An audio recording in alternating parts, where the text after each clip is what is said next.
it's the 87th Precinct podcast.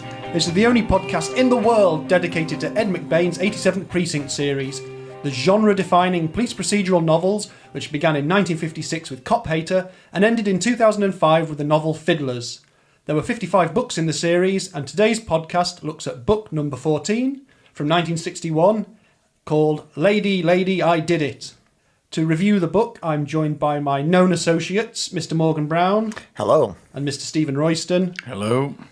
Don't forget that the podcast can easily be found by searching for the phrase Hark 87 Podcast on all the podcast apps and all the social media and YouTube.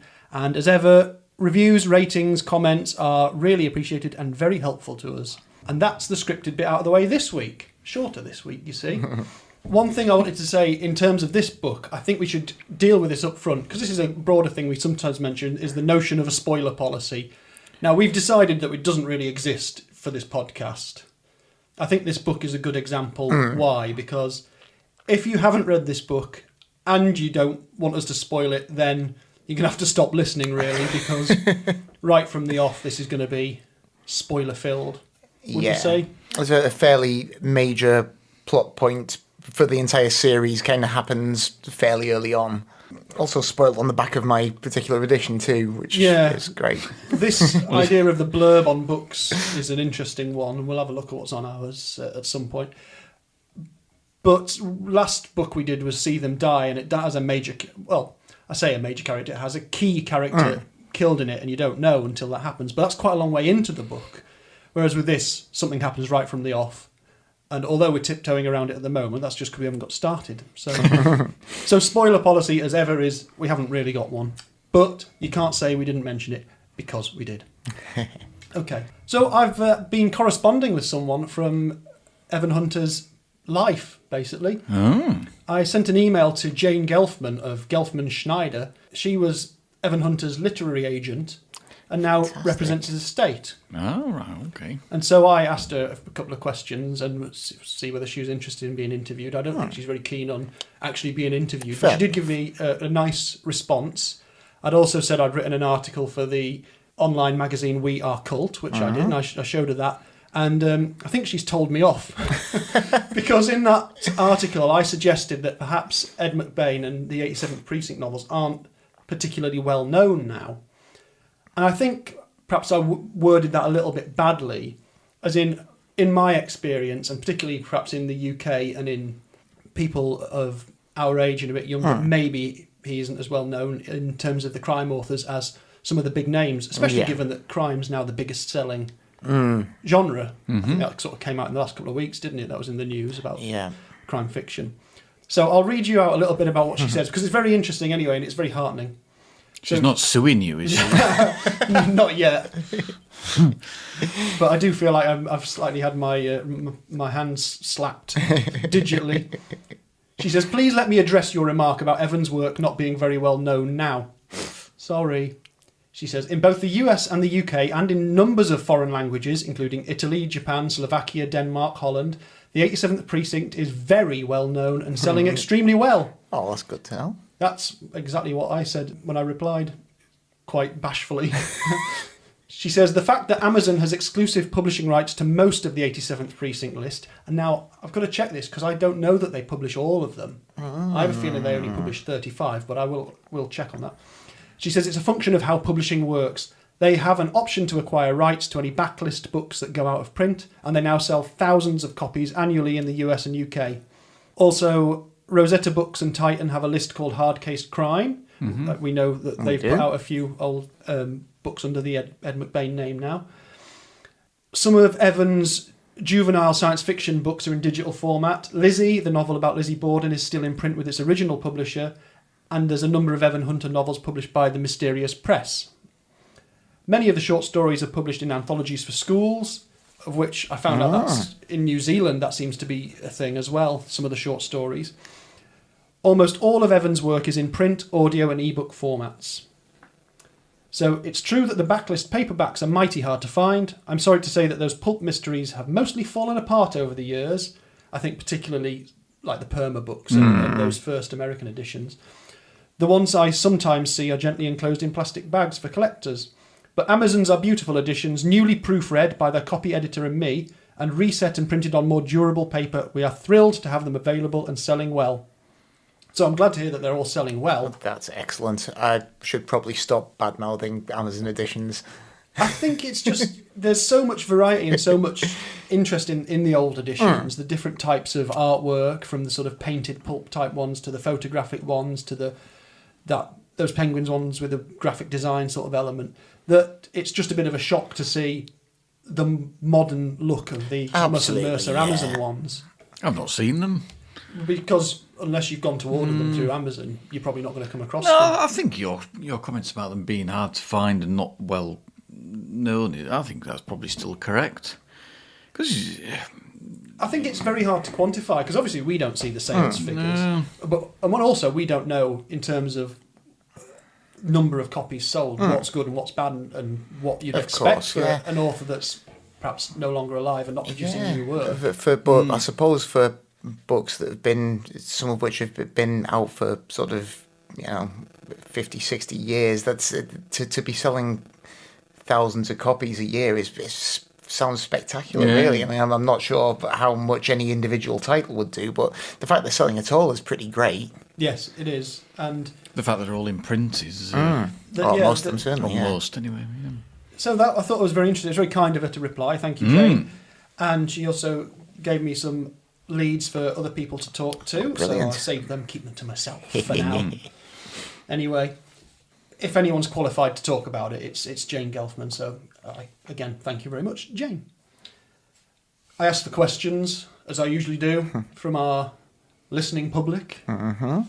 And our friend Andrew, who contributed last week, has asked a question not about the Ed McBain novels, but a completely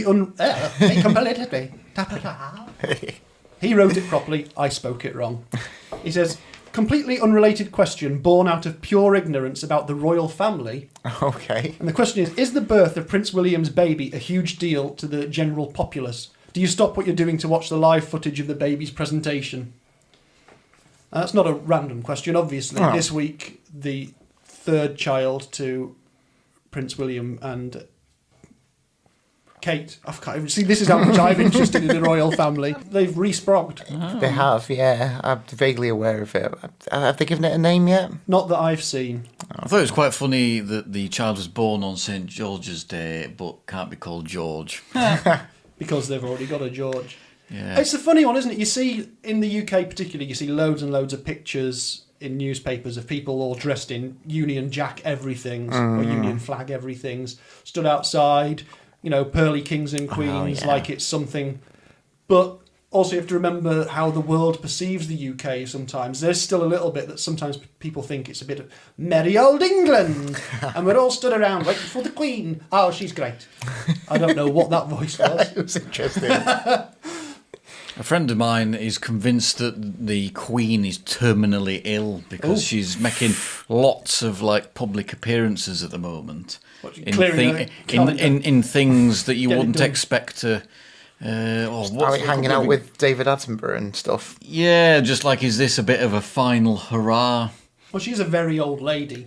Yeah, so that's the theory. But yeah, I think most people don't give a bloody toss about this baby. They don't give two hoots, really. I think the opinion I generally see expressed, certainly in my own echo chambers, as it were, is that people are happy that the baby's been born healthy and the mother's healthy and all that sort of stuff. But there are lots of babies born into much worse scenarios and situations every day, every minute. And perhaps focusing on this extremely privileged thing is a strange thing. But there you go. It sort of bypasses you, or you're obsessed with it. It's quite a binary thing, isn't it? It does seem to be, yeah. Absolutely. The 8,000-page pullouts you'll get in every newspaper. There's people going absolutely nuts on the radio about it.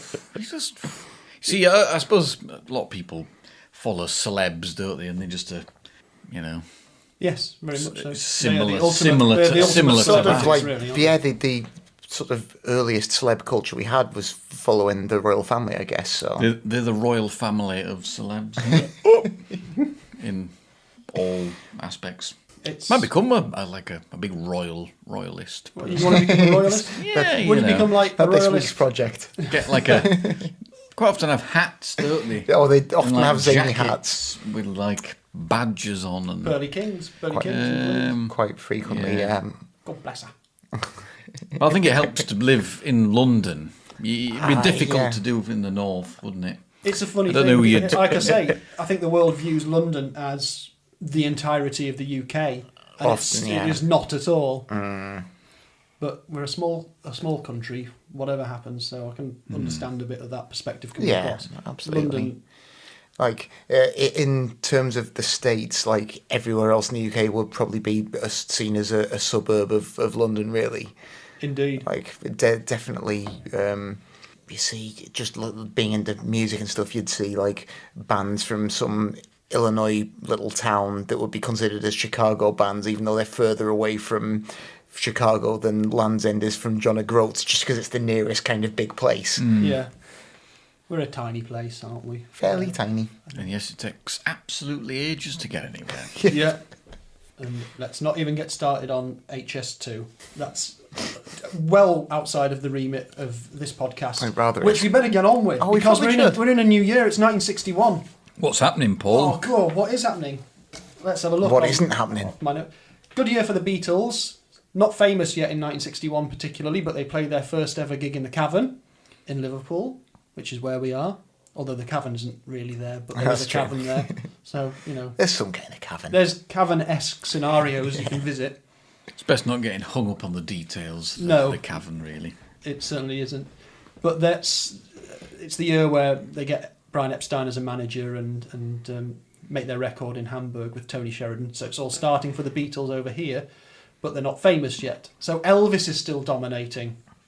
And I think we mentioned Wooden Heart whilst guessing some stuff last We did. podcast, didn't we? But he has two songs up called Surrender and Little Sister. Again, I've never heard of either of those. Surrender rings a vague bell. Little Sister, not at all. Christmas Number 1 in 1961 in the UK is by Frankie Vaughan. Oh, marvellous. How do you describe Frankie Vaughan? He's a crooner It's sort of? sort of a crooner with a little bit more of a kind of slightly rebellious teenage streak, but not actually edging into anything that we'd consider to be actually popular music. No. But his song was called Tower of Strength. Nice. And I've listened Blimey. I've listened to a bit of it, and it does seem to be one of these songs where basically going, "You're really rubbish. I don't love you. You don't love me. It doesn't matter." like Sounds very festive. Yeah, absolutely. Merry Christmas. Christmas Number 1 in the US is by a white doo-wop group singing what was a South African Zulu song. Can we guess what it is? Is it Wimway? The Lion Sleeps Tonight. Yeah. So the Tokens doing their high-pitched Gosh. whim away. Don't think I knew that had been a hit that early.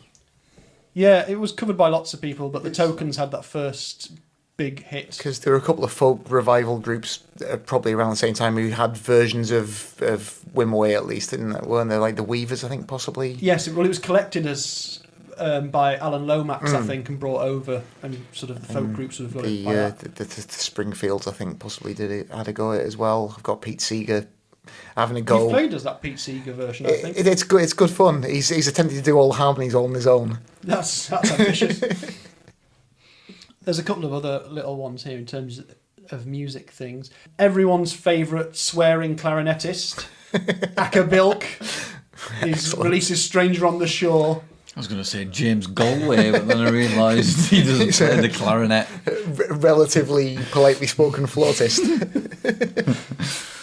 So I call him a swearing clarinetist because of the story that you've got. It's based entirely on my mum seeing him live when she was at university in Bristol in the early 60s. And yeah, I think he was often the entertainment, and all she'd ever say about him was like, "Oh, didn't like Aka Bilk. Nasty man. Foul mouth." I assumed that she means swearing, not just the way he plays the clarinet. Well, Foul-mouthed clarinetting. yeah. So I can't get it out of my head as other than thinking of him as a man who swears a lot. Elvis drops off the charts a bit in America, though, at this time. The charts are a little bit cooler, I think, in America here. We're a little bit behind. They've got Tossing and Turning by Bobby Lewis is the biggest single of that year. Oh, that's a good one. Roy Orbison's in there doing Crying. Tremendous. Del Shannon doing Runaway, Ah, which is just an astonishingly great song. yeah, rock and roll's meant to have died by this point, but this is still a golden age as far as I can Yeah, it's gather not from this. bad. I think there's a little sort of revival of sort of a bit of Terrific. edge to it. Some of that Spectre stuff's coming through and girl groups and great things like stuff. that getting into the charts. Yeah, I suppose you'd have probably had the teddy bears by then, would you, to know him, to Probably. love him and stuff. Yeah. Yeah, so. Okay. Bit about film. Can you guess which Carry On film was released in 1961? Important to know Right, this. well, we need to know what... We should have been keeping track. It's not Carry On Sergeant, because that was the first one. Carry On Camping. Oh, well, that's much 1961, later. No. I have no idea. Nurse? No.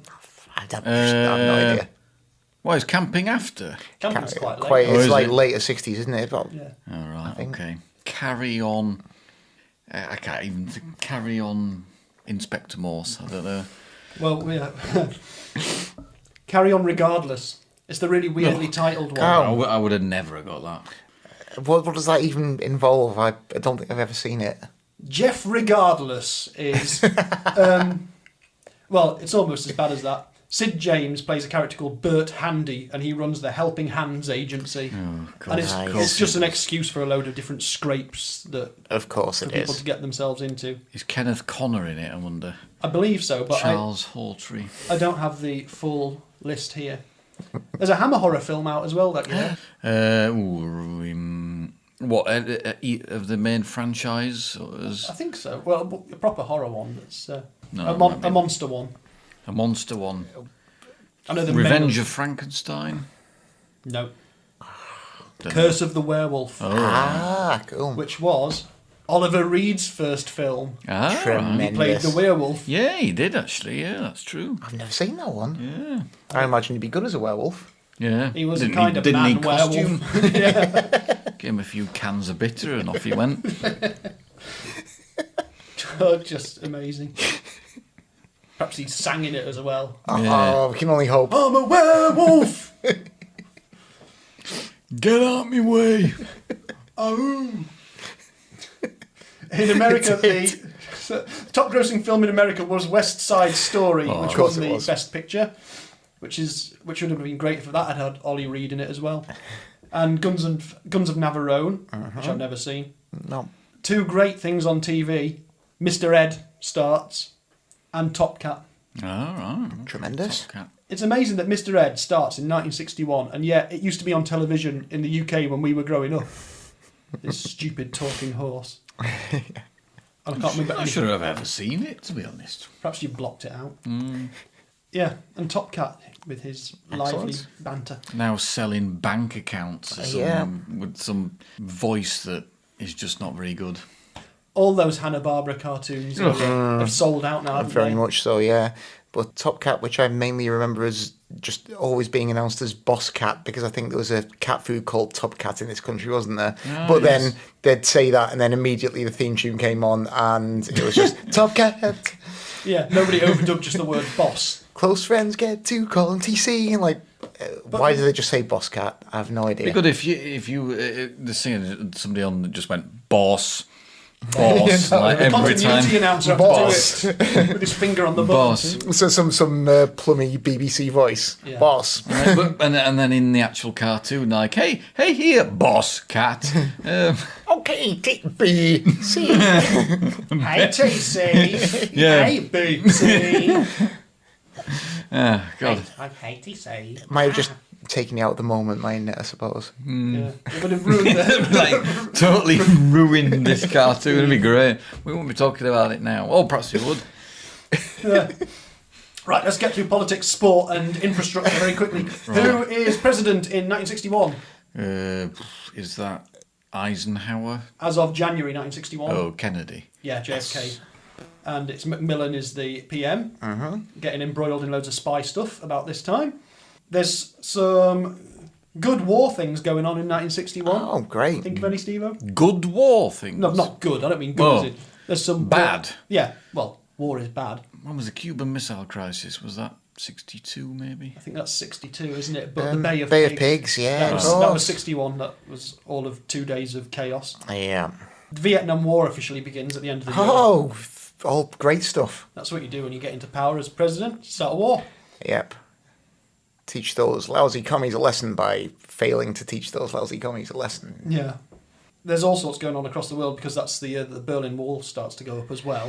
Mm-hmm. Yeah. I've got all sorts of weird things. Runcorn Bridge is officially opened. Ooh, Which is a bridge near us. wow, okay. Everyone across the world, I'm sure you'll appreciate. I went over Runcorn Bridge not long ago. So it would have replaced a transporter bridge, Would it have done? of which there is a picture of in the front bar of the Willowbank. Which is our local pub. It is. Excellent stuff.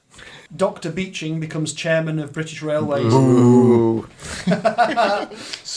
For people across the world, that was the booze of people brought up in a country where our parents and our grandparents suffered through massive cuts to the train track infrastructure in the UK. Then it was spearheaded by Dr. Beeching. Some That's why we idiotic bureaucrat. Yeah, was he come from British Gas? Or Yeah, something he like was that? just some flipping pen pusher, wasn't he? Yeah, brought in to do the dirty work. Uh-huh. And we're still feeling the implications to this very day. We most assuredly are. All right, let's not get too hung up on that because it's quite easy to, because it's sort of sewn into, particularly if you live in the north or ever lived in a village, this is sort of sewn into your history as like, oh, and suddenly we can't get to the local town because they've shut our railways. Yeah. They've built a Morrison's on top of our railway That's station. it. Obviously not like while the railway was still open. If you grow up in a place where there's literally one bus per week, the lack of railways is fairly keenly felt. It is. But let's now turn our attention to Ed McBain. Oh, that's if we why we're have- here. If everyone hasn't switched off by now, McBain's 1961 is a pretty busy year, which is interesting because he only produces one 87th Precinct book in 1961, which is the one we're going to discuss, Lady, Lady, I Did It. And that only at the end of the year. So it's the biggest gap in the series so far, this. And What's he been up to? well, he does release two books. He releases a thing called The Wonderful Button, which was a kid's book, All right, illustrated by Quentin Blake, who did all the Oh, Roald Dahl nice. stuff. And he also releases Mothers and Daughters as Evan Hunter, a sort of big family saga story. There's a film comes out based on A Matter of Conviction called The Young Savages, starring Burt Lancaster. I'm going to hold off on discussing that because we'll do that as a separate podcast. That would be good. I've heard of that. I have I wonder if I've information seen about it that. actually. I don't know. I wonder whether I've seen it, but I would never have known it was Evan Hunter until No, I don't researching. know exactly. No. But also, the 87th Precinct TV series starts in 1961. And actually, that's funny because we'll have much less to mention about that ever, because by the time the next book comes out in this series, it had been off TV because it only ran for 30 episodes. Oh, and all the right. pre-production and all the stories we've looked at are the ones that they cribbed for the majority of the episodes. Oh. So perhaps we will do a side pod about that at some point just to wrap that up. Mm-hmm. But I think I read somewhere about McBain himself sort of complaining about that series not quite doing it right and of course burning through the stock of stories so quickly, which is why these last two haven't been adapted, because they were written after they went into production. And the reason there's an episode called The Empty Hours is because that was published earlier as a novella, sort of in a magazine. All right. Anywho, this book does come out a year after the last story, more or less exactly. Yeah, he's got a few things going on, but I don't really know why it's taken this long for this one to come out. Except that in 61 he does get the commission to start working on The Birds, and he moves his family, lock, stock and barrel, out to California, which is what you used to have to do. He describes that in Me and Hitch, his memoir. But that's not till September. But he'd been doing the film Strangers Where We Meet in 59, 60, presumably working a bit on the 87th Precinct series, because he did some teleplays for that based and stories. Yeah, it's the first time we have a gap, and we have only one 87th Precinct book in the year, which must have been agony for the fan of 87th Precinct. So, who wants to reveal the key thing that happens in this book? Who wants to break the bad news to the I can't bring idiot I can't bring myself to do it. any idiot who hasn't actually read this book but is listening to this? But it does tell you on the back of mine as well, actually. Yeah. So, All the blurb gives it away. It does indeed. They couldn't resist giving it away. 4 people are dead, and one of them is Bert Kling's fiance. Claire Townsend. Claire Townsend. Is killed R.I.P. in the first chapter. Yep. And not that there's a nice way to be killed, but in a fairly brutal way. So there's this mass shooting in a bookshop, which leaves people injured, killed, in shock. We've got stuff like that. And the bookshop's been previously mentioned, hasn't it? I don't know that it has been previously mentioned. Has it not? I'm sure we... I don't know, perhaps I'm wrong there, but I thought it was mentioned in a previous book. No, there's a bookshop where Cotton Hawes meets what's-her-face. Oh, yeah. Is that not the same bookshop? I don't feel think like so. that's a different one. All right, okay. We delete this section of Delete your account.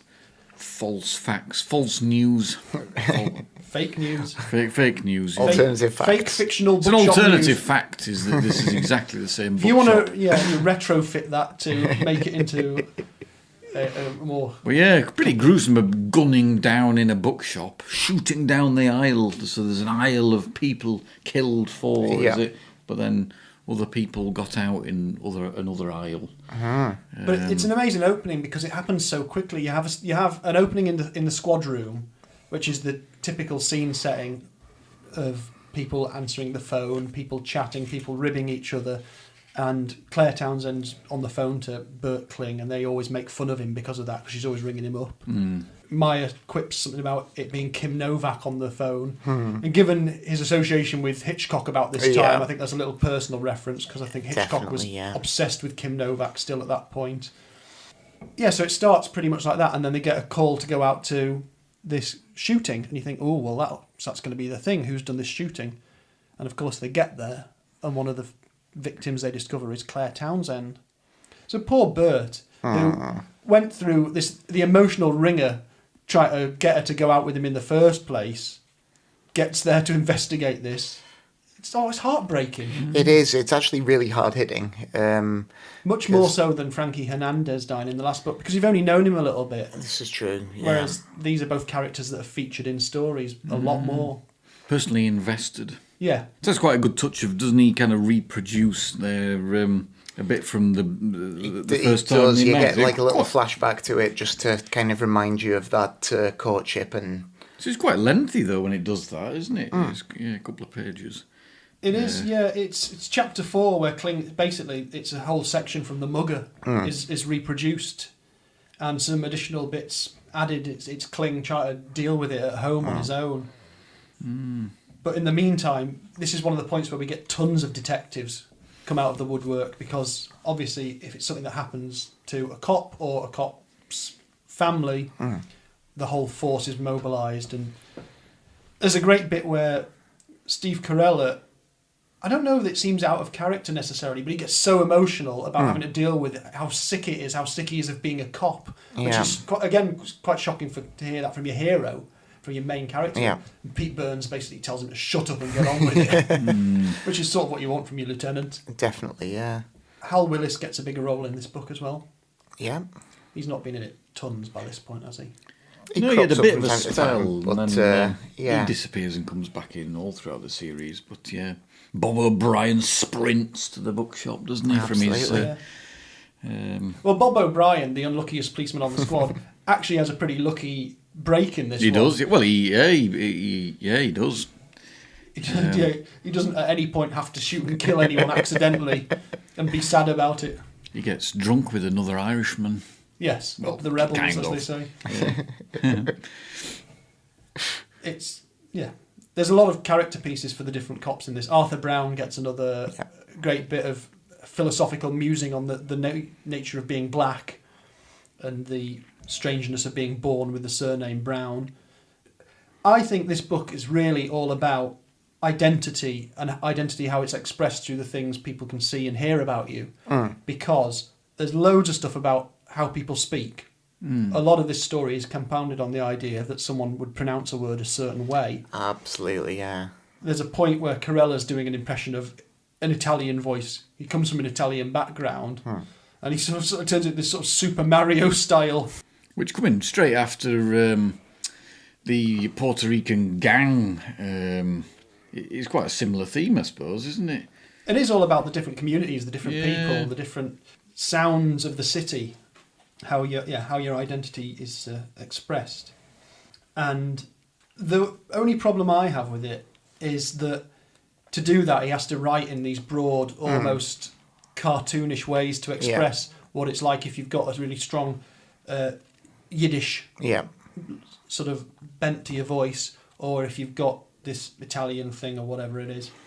I think probably for the time he's actually trying to write quite sensitively about that, but it doesn't necessarily come across that way as a modern reader. It's not intended to be anything other than just a representation. Yeah. Because one of the mechanisms of the book is that he has to do it that way. My voice keeps going, excuse me. But we've got Kling coming back to it. Now, what do we think about this?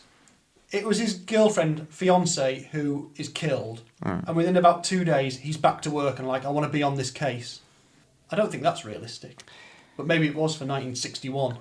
I have no idea what a sort of cop's mentality would be. He seems really determined to get back to it, and certainly not all of his colleagues are convinced that that's a great idea, but... Carella tries to see him off, doesn't he? You'd imagine that maybe there'd be some sort of enforced leave, really, rather than just going, well, it's his right to work the case. But I don't know. I don't know what it'd be like. But then he might start investigating solo like they do on the telly or in films. It's really like a bit of a film and TV mechanism, isn't it? Yeah. In fact, tell you what started on TV in the UK in 1961 was The Avengers, which everyone thinks of as a weird sci-fi, tele-fantasy, mysterious spy thing, but actually started out with someone investigating after the murder of his wife, which is Dr. Keel. There's not many of the early episodes exist. They rediscovered one recently. But it's that sort of thing, isn't it, that I go out to avenge, and that shapes my character. But I suppose if they didn't let him come back and investigate it, it would have taken a very dramatic strand out of the book. That's true. If everyone just sort of got on with it in a really level-headed way and left him at home to get better. This is very true. Get over it. Bit of detail about Kling is apparently he's a lousy typist and a worse speller. A little bit of character stuff there. But it's got. I was thinking if you had 87th Precinct bingo, you'd get a lot of. You'd be close onto a full house in this one because it's. There's a lot of description of the city in it, isn't there? And there's some very, very good stuff about the city. Which may be new to this book, but others perhaps repeated. You'd get a lot for the different detectives. It's got your classic sideshow investigations, and it's got the classic kind of, you're not sure which is the dead end and which isn't, and what you think isn't turns out to be, and vice versa. I did try doodle down the various strands, and I got myself a bit confused doing it. But it is one you could draw it out and stick post-it notes and see where the threads go and where they merge and then go off and other stuff. Because you get about 3 or 4 crimes for the price of one. In this. So the crime leads to identification of further crime. Yeah. Which is kind of a tool he uses in quite a few of the others, and used to very good effect in this. Some of the crimes have happened before the book started as well. Absolutely. Which is always interesting because that badly played, that could be a bit of a cop-out of like, this happened in the past. But actually the way they all tie together is one of the strengths of McBain, I think. And the fact that it is a mass shooting, so there are 4 victims, but you don't know whether it is actually just some maniac who's trying to kill anyone or whether there was someone in particular who's the target. Kind of allows nicely for all these different strands to take place, and then things to either link up coincidentally or not to link up at all, and it can just lead you in a few different directions and keep you guessing a lot more, which is great. Well, reading it back, I just couldn't remember who'd done it, and effective. I did sort of put out the shout about what people thought about this one, and one of the things that someone said, our friend Stella, said what they liked about it was the whodunit aspect, which has been missing for some of the stories, especially after See Them Die, which is not a whodunit. We know everything about who the people are, what the reasons are. There's no investigation particularly, whereas this is a proper return to form. It very much returns you to the procedural aspect and that whodunit mystery style, definitely, Classic. Yeah. Absolutely. It seems like a kind of fairly determined restoration of everything you'd expect from the series. And I had another message from, if you remember, you probably don't because I didn't, I was nudged by one of our listeners about in our podcast for The Pusher, I mentioned a chap called Michael Slade who went by the Twitter handle of Mountie Noir, writes books set with the Special Division of the Canadian Mounted Police investigating things. And he said McBain was a big influence on him, and this book particularly. And at the time I said I must find out more about why this book. And so I did contact him. I got a couple of messages, and I would actually like to perhaps do an interview at some point with him. That would be quite good. But he said, by far the strongest crime influence on me was Ed McBain's 55 87th Precinct police thrillers. It's no exaggeration to say if there were no Ed McBain, there would be no Michael Slade. I think that was a quote I'd seen from his website. He said, I was 13 when I read McBain's Lady, Lady, I Did It, shortly after Hitchcock's Psycho hit the screen. Killer walks into a bookstore and shoots up the place, mowing down browsing readers like you and me. The motive was so ugly, the cop's reaction so vengeful, and the dying message puzzle, Carpenter. So, slap my forehead and grumble, why didn't I see that? That I clearly recall thinking, one day I want to write something like this. So, at the age of 13, this struck... Struck... His actual name's Jay Clark. Like a bolt out of the blue or something. And I said, was this a big moment for you? Was this like a sort of Damascene moment, as they say? And he said, yes, I had just published, in air quotes, 13 Tombs, which he'd written himself, which was sort of based on Ellery Queen and that sort of stuff. And what McBain's Lady, Lady, I Did It did was toughen me up in a single read and veer me towards my two professions, criminal law and crime writing. And there's more about that on his website, so I'll put a link into that. Oh, fascinating. But it's amazing how this book can, or one book, and in this case, the one we're reading, can have had such a big impact on someone. It's a pretty gruesome crime, though. I'm trying to kind of recall the previous books, whether there's been anything so... like a mass killing. It is quite hard hitting, and there's some material that I think was probably pretty controversial at the time. I was wondering if that might have had anything to do with the relatively late sort of arrival of a UK paperback, but I don't know. I mean, certainly it's another thing that's difficult to discuss without. Well, if it's going to spoil something, it'll spoil something. I guess it will. We're past that now. It's another thing where McBain uses a crime that's been committed to discuss kind of social issues at the time, and like quite difficult things like reproductive rights. Reproductive rights, or just the basic issue of abortion as it would have been discussed Absolutely, at the time. Yeah. Yeah, I think I read someone saying that those views seem, because it's an old book, relatively speaking, it can seem like a very antiquated view of abortion, but actually it was grounded in the law of the time. Absolutely. Also, it's probably quite a realistic depiction of America, given the fact that it's still quite a controversial subject for a lot of people in this day and age. It is, even though New York, where this is all but set, was one of the more liberal places even then. Yes. And I was trying to work this out because the suggestion seems to be in this book that abortion was completely and totally illegal, but it wasn't. But the circumstances that lead to this girl having the abortion is what's caused the illegality in this one. Yeah. And it's to do with what was Penal Law 80, I believe it's referred to. And I checked, and that did exist in New York's statute. So he's using real-world laws to do this. So it's all grounded in the reality of the time. I think, as I read it, McBain himself leaves...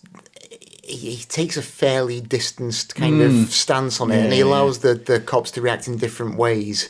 I don't know, like, Carella seems surprisingly a little bit more kind of conservative on this than you'd necessarily expect him to be, but on the other hand, he is like, it does come from like a Catholic background, which might slightly colour his impression of this. He's still relatively sympathetic. He does sort of say that Carella himself wasn't sure. Yeah. And then, Maya seems quite sympathetic. Kling's definitely been influenced by his relationship with Claire, I think, and seems like really progressive. So there's a mix of attitudes and reactions, I think, from the cops of the precinct. I think it's quite deliberately not sort of painted as a sort of totally black and white kind of issue. Like sometimes McBain's very happy to let you know exactly what he thinks of something and really hits it home with a hammer, but he kind of he leaves it to you to decide which are the kind of characters you sympathies with, without being. I mean, and at no point is he actually unsympathetic to certainly the victim of the scenario. But yeah, it's a funny thing. We're now talking about this abortion, illegal abortion aspect of the story, which you might think has nothing to do with, that could be a book in itself. Really, the investigation into that, because that starts with a corpse. It's like a mini 87th Precinct story comes in at the end of it, but then folds outwards into encompassing the initial story about the bookshop stuff. So there's all sorts going on. I'll just jump a bit away from that, and I'll just mention a couple of things I spotted in it. There was a few real-world references. One of the victims' wives, that sounds like lots of... One of the victims' wives reading books by a guy called Herman Wouk, or Wouk, W-O-U-K. And it's about... And she's mentioning why would he say stuff about Jews and things like that. Herman Wouk, I'm going to pronounce it like that, wrote The Caine Mutiny, which was quite a famous film as well, I think. And a thing called This Is My God and Marjorie Morningstar. In a weird bit of very quick research, I discovered that in the book Marjorie Morningstar, there's a character in it who attends Hunter College. And that's where one of the colleges where McBain went to school, Evan Hunter went to school, where they think he took the name Hunter. Amazing. From, possibly. Weird little thing there. And also there's a great sequence, again, about this idea of race and identity, where Maya and Corella are travelling somewhere and they're talking about the TV series The Untouchables. And all about why the Italians are always getting shot and things like that, which in Corella's experience is certainly true. Well, very true. But one of the stars of The Untouchables, which was on between 1959 and 1963, was Robert Stack, the actor, who I mainly know as the voice of Ultra Magnus in 1986's The Transformers the movie. Well, he gets a mention, doesn't he? He certainly Stack, does. Robert Stack's in it. He's mentioned a couple of times a little joke about his surname. But yeah, so I can't now help but think that, in my mind, I've just tied it into my favourite cartoon film of all time, which is The Transformers the movie from 1986. And I'm saying it properly, because if you just say Transformers the movie, people think you mean the new one. And I will not stand for that. Lord, no. But yeah, Ultra Magnus. Great. Just a soldier. I keep finding these little things. I love finding the real world things, the things that add the verisimilitude to an otherwise fictional place. One thing I did talk about on our Twitter feed as well, there's a reference to the doctor's waiting room having Ellery Queen's Mystery Magazine in. And Ed McBain had just had a story published in Ellery Queen's Mystery Magazine not long before this book came out, a story called Easy Money. And that's another great little sort of in-joke and bit of scene setting as well, a bit of a prop in the story. I like all those things. Yeah. Oh, I found another one as well. I've just remembered. Even better. Sorry, everyone. I just go on about this. There's a sequence with Maya at home, and he's getting cross, and the kids want to leave the dinner table to watch a thing called Malibu Run, which originally was called The Aquanauts. Whoa. Sounds good. Which was, I think, all about a diving team investigating stuff. As they do. But that was on CBS in 1960, 1961, and Peter Falk guest starred in a lot of that. So there's another tick on the Columbo crossover chart. God. It gets more and more dense. Terrific. Steve-O, would you, in your edition of the book, turn to page 102? 102. I hope your pages are numbered the same as mine. 102. And tell me how that page starts. Where do you have lunch? Okay, yeah. See if you can find my favourite line on that page. My favourite line in the entire book's on that page. Morgan's got a different edition, therefore he's perhaps never going to find it. Although I would have thought he'd have spotted it on reading through originally. You'd think so, yeah. Because it's quite like one that you spotted in a different story before. I don't know. This is fascinating listening, isn't give it? us Everyone reading a book. Could you give us a clue as to which characters are talking at the moment? It's like In Our Time, this, isn't it? Willis says it, basically. Willis says it. Right, To Willis Terry gone. Glennon, who was beaten up Maya in an earlier sequence. That rotter. About the reason he's being held on suspicion. Suspicion of being a big shit. That's it.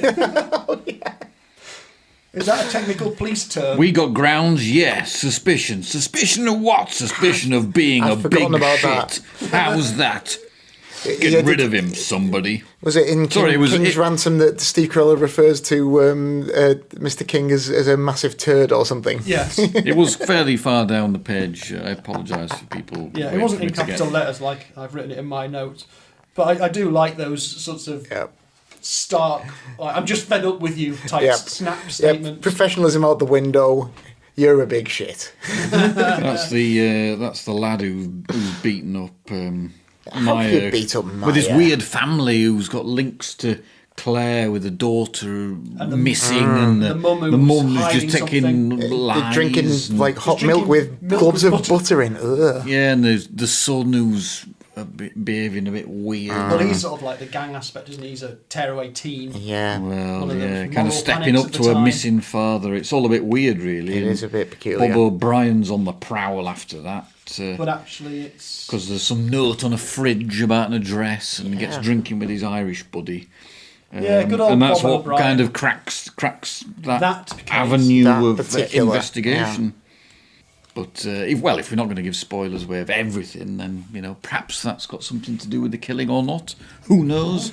Who knows? Who You have can to- say? But I think what's clever, and I think when we were chatting before, is we all sort of said, when we came back to reread this, we'd all forgotten actually who did it.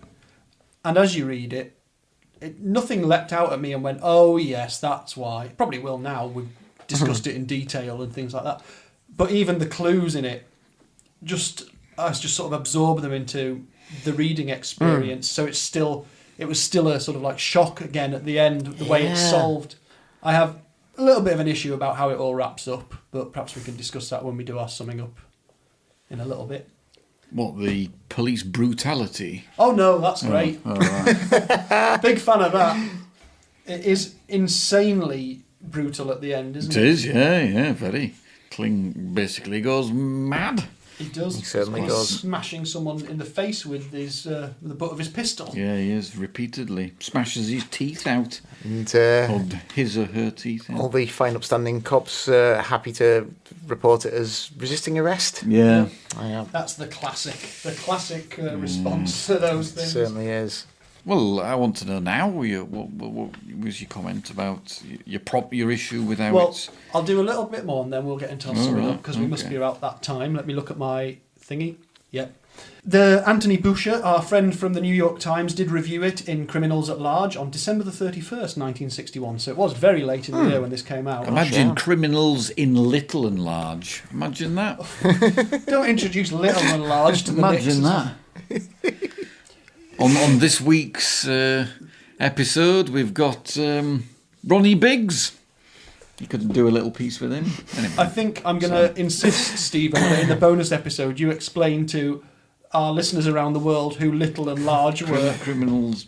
Yeah, all right. What is it? Criminals in little and large. Yeah. Okay. So criminals at large, criminals in little and large Okay. in your your world. mind.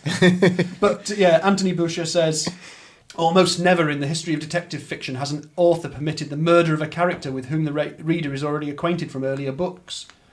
Possibly this is because it seems to be a device which takes unfair advantage of the reader, a deliberate play upon his emotions. Such at least may well be one's reaction to the shocking murder which opens Ed McBain's newest, Lady, Lady, I Did It, which at the time in hardback would have cost you $3.50. Oof. He's very complimentary though. We know Anthony Boucher likes these stories. He says the book is well written, well plotted, with a fine dying message clue in the tradition of Ellery Queen. I really need to read some Ellery Queen stuff. And generally as admirable as all of the stories of the 87th, but you may resent just a little its deliberately induced emotionalism. There was an adaptation of it. There's been one adaptation of this, and it was a Japanese film in 1980 called Kofuku, which means lonely heart, which seems as appropriate a name as suppose, any, yeah. really. as best as I can work it out, because there's hardly any information about it out there other than an IMDb listing and a couple of pages. A character called Detective Kito is Bert Kling, played by Toshiyuki Nagashima. There's a Detective Murakami, who I think is the Steve Carella character, played by Yutaka Mizutani. And I couldn't find much about it, except that Yutaka Mizutani appeared in a film called High Seas Hijack in 1977. Wait a minute. Wait a Now minute. hold your horses. So North Sea Hijack comes out in 1980, the Roger Moore starring film about the hijack of an oil rig. This is from 1977, and it's about the hijack of an oil tanker who some terrorists plan to drive into Tokyo Harbour if they don't get there. Sounds great. It sounds good, but it also does sound like it might have been a bit of an inspiration for the book and film of North Sea Hijack.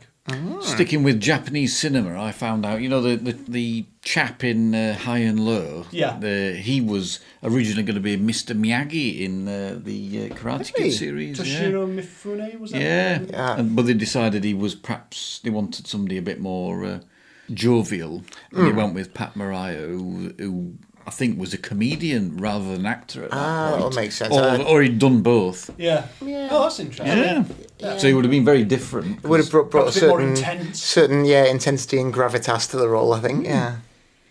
So if I can tie anything into North Sea Hijack, I'm a very happy man. Americans may know it as the film Folks, as the American title.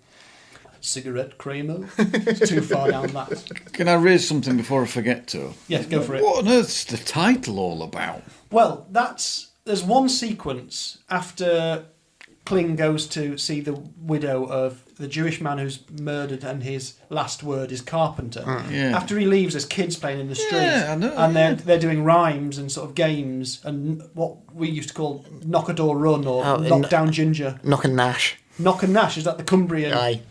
Knock and Nash. Sounds a bit rude, that, doesn't it? A little bit. And they still, sing this, lady, I did it. But I couldn't find any of the references. No. I tried to see if there's anyone who gathered together kids' rhymes or done any research into it. But it just seems really weird. It does seem a bit odd. But assume that Evan Hunter grew up on the streets as a kid in New York in those different neighbourhoods. Presumably that was a rhyme about that kids said. I guess so, yeah. A sort of taunting thing of like knocking and running away over the street. Yeah, and then some disgruntled lady comes to the door and here's some kids chanting away. It just seems a really almost random choice of a title. Yeah. I know, obviously it involves the death of a lady, but that's about it. I don't know, I just thought quite strange. Yeah, it doesn't choice sort of of tie title. into the ultimate villain of the piece in terms of their intentions, but it does sort of echo in Kling's mind a little bit in a later chapter as well, while they try to work it out. Right, summing up, and I will go first, seeing as I have said that I have some issues. Spoilers wise, the word carpenter becomes the device for how they actually figure it out. This is not uncommon in 87th Precinct things, that everything happens in the last few pages in terms of solving the crime, and most crimes are solved in these series, which is one of the reasons I like them. Yeah. Because there's very few loose ends, and it also makes the Deaf Man stories stand out more because they very often are the loose ends. So they stand out, that's good. Other ones are nicely wrapped up, which is why you can more or less dip in and out of this series anywhere. But the notion of the coincidence of this lady calling up to speak to someone who's not heard her speak before and putting together the pieces of last words from someone that he's heard reported, and it suddenly being actually right. His instinct is completely and totally right, and within 2 or 3 pages it's wrapped up with a spot of police brutality thrown in for good measure. I find that a little bit, it's almost too convenient. Bit of a stretch. A little bit of a stretch. That's where a point or two sort of gets knocked off my police shield allocation for this. But I am a big fan of being back in the squad room, a big fan of it being a mystery again, a whodunit. I'm a big fan of the procedure. I like the use of the graphics of the sign language in there, which is quite a nice way to include Teddy in the plot. Absolutely. In a more involved way. Although she is still a bit of a sounding board character to give him an excuse to have Steve Carell go over the case. This is true. Out loud. Hang on, actually saying that, I'm sure it wasn't his intention at the time, but in future stories, there is a lot about Teddy's decisions about how she's seen and what she gets involved with. And in some of the later ones, reproductive rights is one of the things I think that rears its head again. So if you want to retrofit it again, you can perhaps see the seeds of that being here. Well, indeed. So I am going to award it a solid. What's it going to be? Where's the chart? Oh, I haven't got the chart with me this time. No chart. I'll tell you what, it was suggested, and we may need to consider this for the future. Someone suggested, why don't you do like a blind submission of your scores, so you can't influence each other and try to bring them up and down. Ooh. I feel that's That's part of the fun. Yeah, yeah.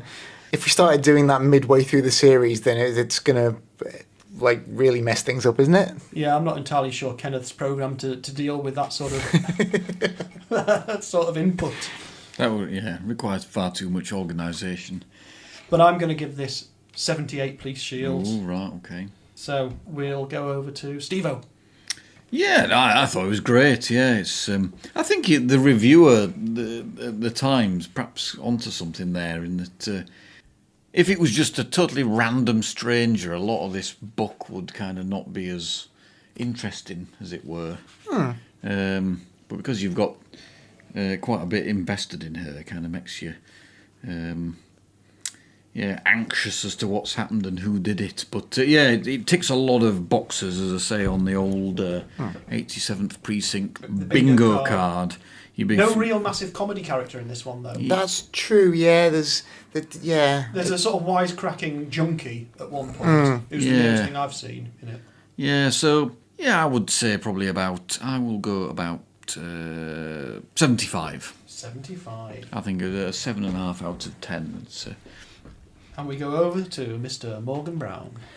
Yeah, I mean, I definitely do take on board all that you've said about this. I agree that maybe the way it wraps up is a little bit too kind of trite. I think that the way the clue is there is quite good, but maybe it could have been handled in a way that didn't just seem so much like snap of the fingers, oh, and there we go, we're done. Yeah. And the emotionalism of it, I think is fine. It's quite nice to sort of see how these characters react in that situation, and I think also the fact that it is a character who you're invested in, but then discover things about her that her partner didn't know.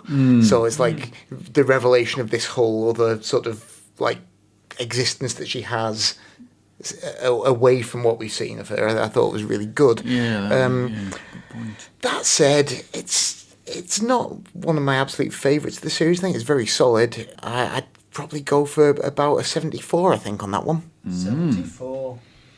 Okay, let's turn Kenneth's big dial and see what comes out the other end. 75.6. What do we do with Kenneth's numbers? We round down. Defy all logic and round down. To 75 police shields, which...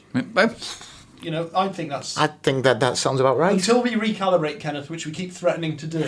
Ooh. Once we've got the special spanners that are on order. Yeah, we might have a mass recalibration at some point. Yeah, it'll probably arrive just before Fiddlers.